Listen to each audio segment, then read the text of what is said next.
नमस्कार दोस्तों, हमारे चैनल में आपका हार्दिक स्वागत है। आज हम सुन रहे हैं बड़ी मज़ेदार कहानी, सासू माँ और बहू की सत्य कहानी।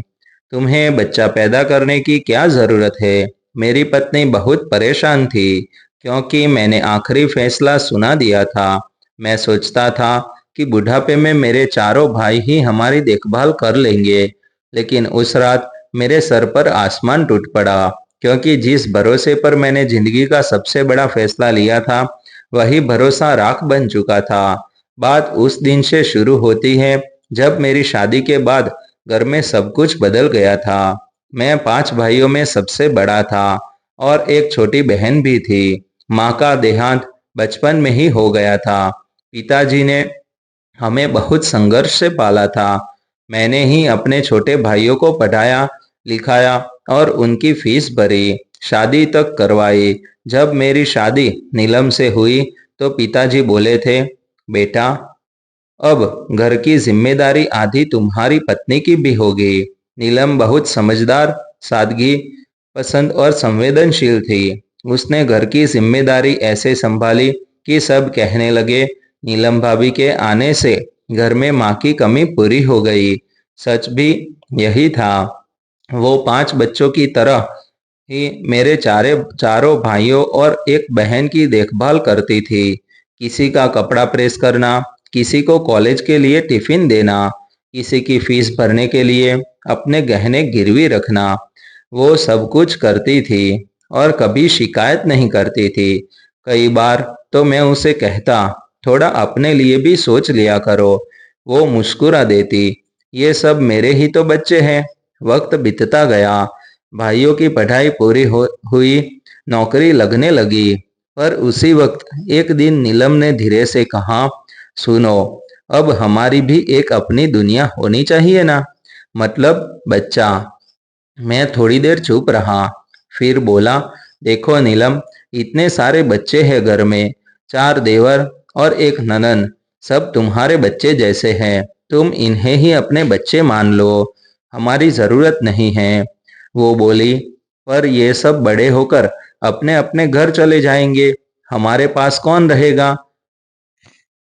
मैंने मुस्कुराते हुए कहा, बुद्धू, जब ये सब बड़े होंगे तो हमारे पास ही रहेंगे। आखिर हमने ही तो सबको पाला है। बुढ़ापे में यही तो हमारी लाठी बनेंगे। वो कुछ कहना चाहती थी लेकिन रुक गई।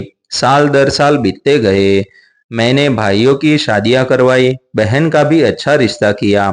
पिताजी भी चले गए। घर अब खाली लगने लगा था। सबने धीरे धीरे अपने परिवार बसा लिए।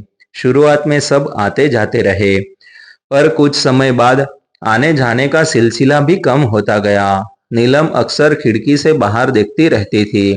क्या सोच रही हो? पूछता तो कहती, कुछ नहीं, बस यूं ही। लेकिन मैं समझता था उसके दिल में एक खालीपन है। वो माँ बनना चाहती थी और मैंने ही उसे रोक दिया था। फिर एक दिन बड़ी खुशी की खबर आई। सबसे छोटे भाई का बेटा हुआ। पूरे परिवार ने जश्न मनाया। मैं और नीलम भी गए। नीलम ने उस बच्चे को गोद में लिया। उसकी आंखों से आंसू बह निकले। उसने बच्चे के माथे को चूमते हुए कहा, काश हमारा भी एक होता। मैं उसके पास जाकर बोला, अब भी चाहो तो, लेकिन उसने मेरा हाथ रोक दिया। नहीं, अब देर हो चुकी है। वक्त ने करवट ली। भाइयों ने अपने घर, अपनी दुनिया, अपनी प्राथमिकताएं बन गई। बहन अपने ससुराल में थी। फोन पर बात होती तो कहती, भैया, कभी हमारे यहाँ भी आ जाओ। मैं सोचता, इतने साल जिनके लिए दिन रात खटता रहा, आज वही एक फोन तक नहीं करते। एक बार मैं बीमार पड़ा। बुखार इतना तेज था कि नीलम ने चारों भाइयों को फोन किया। सबने कहा, भाभी, ऑफिस में बहुत काम है, 2 दिन बाद आते हैं। नीलम रात भर मेरे सिर पर पट्टी रखती रही। डॉक्टर के पास खुद ले गई। मैं कमजोर हो चुका था। उस वक्त नीलम ने धीरे से कहा, देखा, जिनके लिए तुमने मुझे मां बनने से रोका था, वो आज किसी के पास वक्त नहीं है। मेरी आंखें भर आई। नीलम, मैं गलत था। बहुत गलत। उस दिन के बाद घर का सन्नाटा बढ़ गया। त्योहार आते तो दूसरे घरों से ढोलक, मिठाई और बच्चों की हंसी सुनाई देती, लेकिन हमारे घर में बस नीलम की खामोश सांसें गूंजती।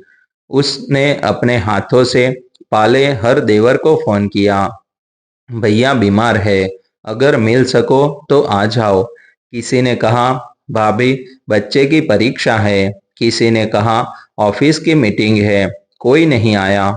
वो रात मेरी जिंदगी की सबसे भारी रात थी। मैंने नीलम का हाथ पकड़ा और कहा, अगर भगवान ने मौका दिया तो अगले जन्म में मैं तुम्हें मां बनने से कभी नहीं रोकूंगा। नीलम मुस्कुराई, अगर अगले जन्म में भी तुम मेरे पति बनना चाहो तो वादा करो, इस बार सिर्फ रिश्तेदार नहीं, अपना बच्चा पालेंगे। समय बीता। एक सुबह मैं नींद से उठा। नीलम शांत पड़ी थी। उसका चेहरा सुकून भरा था, पर सांसें थम चुकी थी। मैं फूट फूट कर रो पड़ा। उसके अंतिम संस्कार में मेरे चारों भाई आए, सिर झुकाए खड़े रहे। मैंने कहा, नीलम के लिए इतना तो करो, उसकी अस्थियां वहीं विसर्जित कर दो जहां वो हमेशा जाना चाहती थी। सबने कहा, भैया अब हमें निकलना होगा, बच्चे स्कूल जा रहे हैं। मैंने अकेले ही अपनी पत्नी की अस्थियां प्रवाहित की।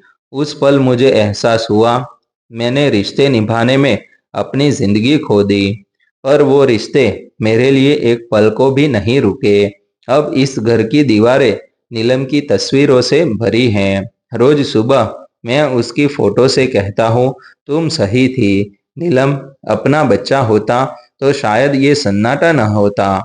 और अब जब कोई मुझसे पूछता है, बाबूजी आपके बच्चे कहाँ हैं, तो मैं बस मुस्कुराकर कह देता हूँ, सब अपने अपने घरों में हैं, लेकिन मेरा घर अब खाली है। और यही हकीकत है। रिश्तों को निभाने में अगर खुद की दुनिया खो दी जाए तो बुढ़ापे में न साथ मिलता है न सहारा, बस एक तस्वीर रह जाती है। दोस्तों, ऐसी नई नई कहानियां देखने के लिए हमारी चैनल सब्सक्राइब